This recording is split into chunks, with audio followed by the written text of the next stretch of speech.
happy new days, beloved, and welcome to the best days of your life.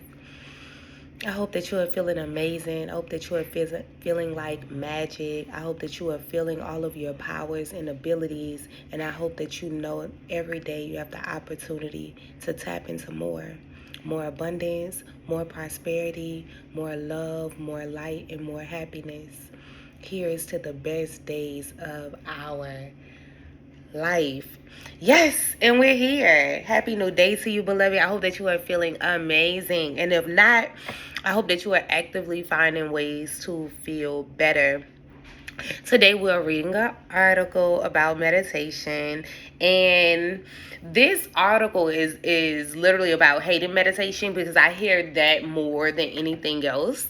And when working with clients, meditation is always one of those things that sort of like one of my go-tos, like one of my top 5 things that I think we should be doing.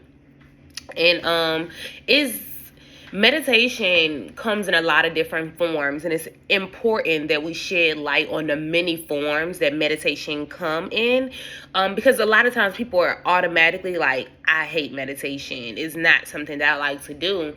And even people who find that meditation makes them feel better, like the end result is what they're looking for, they still don't like the process of it, right? And I feel like we hate meditation so much because it goes against everything else that we do. You know, the closest thing that we can pretty much come close to it is sleep, right? But everything else in our life requires so much more cognitive thinking that we forget how lovely it is to just let thoughts pass through versus us trying to control them, right?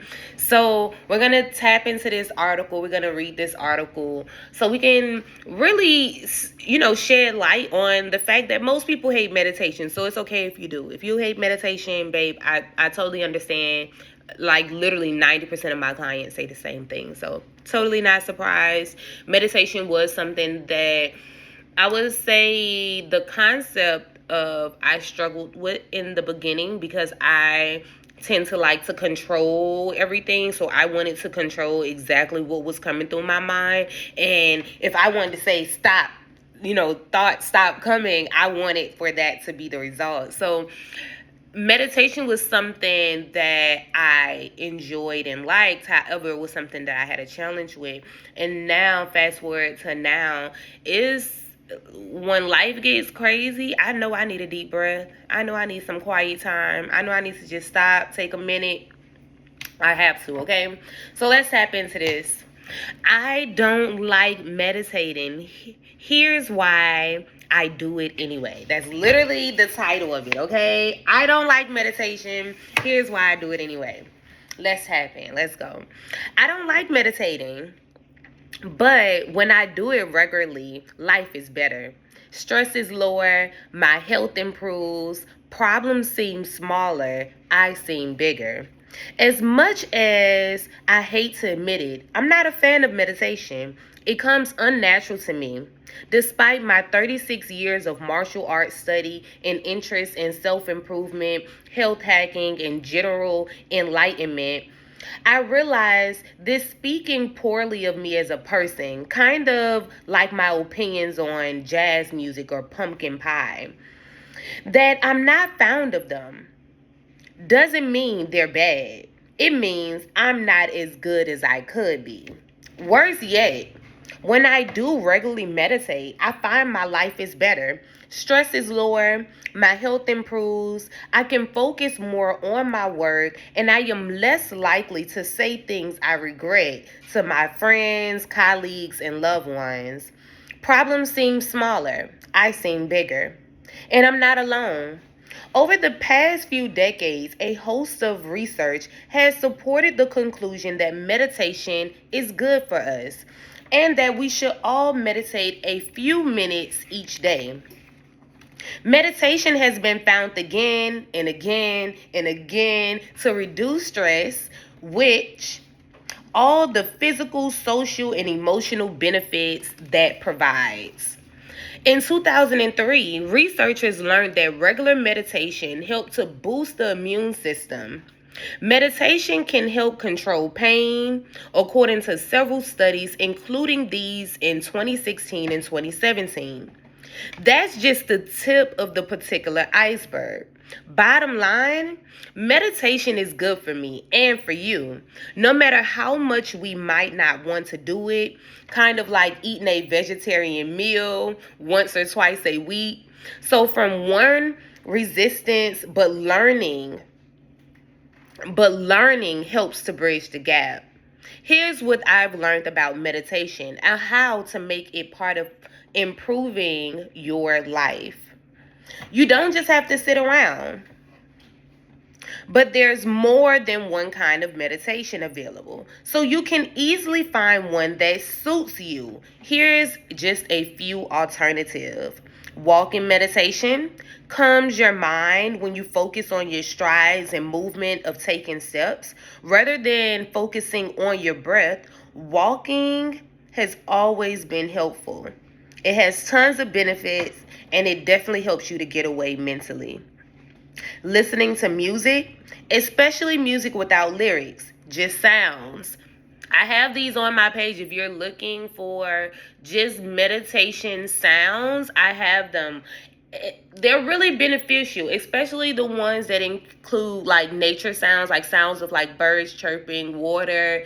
And you have to find what you like. Some people find that melodies soothe them, whereas some find that the sounds of nature soothes them, and those are the ones that work best for me. But I understand that there's so many varieties of sounds and the benefits when you start talking about the frequency sounds and things like that. So I have a variety on my page to assist all the different varieties. There's so many different things. I personally love nature sounds. That really helps me. Even just hearing water by itself, just like the sound of water. Ooh, so soothing for me. So you have to find what works for you and pay attention to yourself. Pay attention to your emotions and what makes you happy. When I'm feeling sad and down, I really do try to do things that make me feel better. And I know water sounds make me feel better. Drinking coconut water makes me feel better. Watermelon. So you just have to pay attention to your body and what you respond to, okay? So yes, listening to music is helpful. Daily task meditation is where you take the process of a task like doing dishes, cooking a meal, or getting dressed and focus on it in a way a kung fu fighter, a kung fu master might focus on her forms. Those are just a few examples.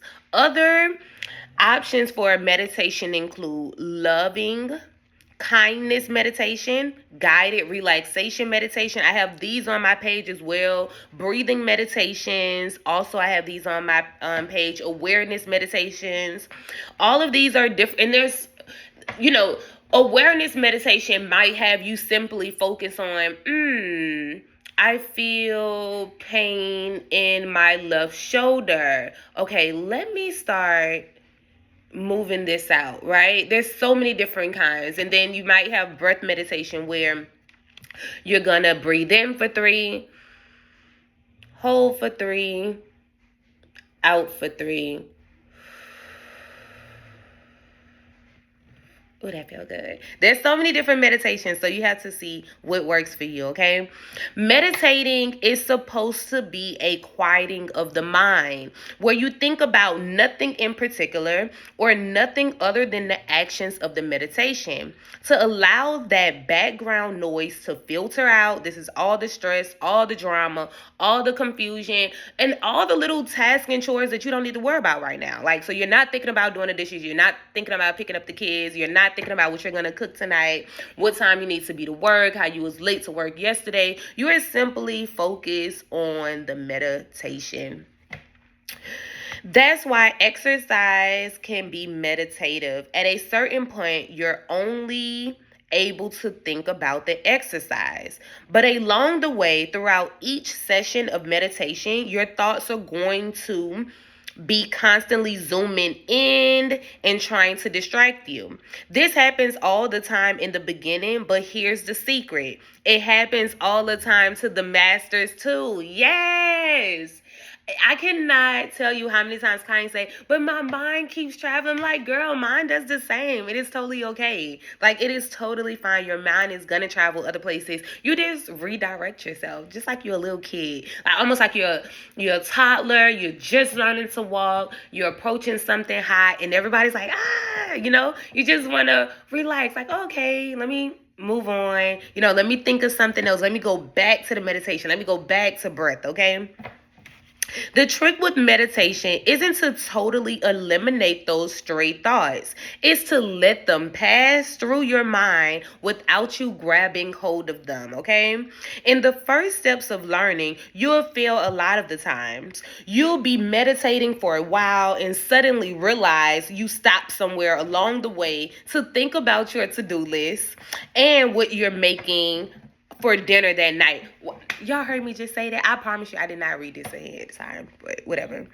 Eventually, this will happen less and less, and you'll start distracting yourself by getting frustrated that the thoughts intrude at all. You will ultimately be able to let them pass through over you without taking root. So you can continue your meditation for as long as you wish. And it doesn't have to be long. Yes, I've read lots of stories about, I meditated for an entire weekend. I meditated for 4 hours. You don't have to be that person. And probably some of those stories are not true. No, they don't mean that you have to meditate for hours to get anything out of the meditation.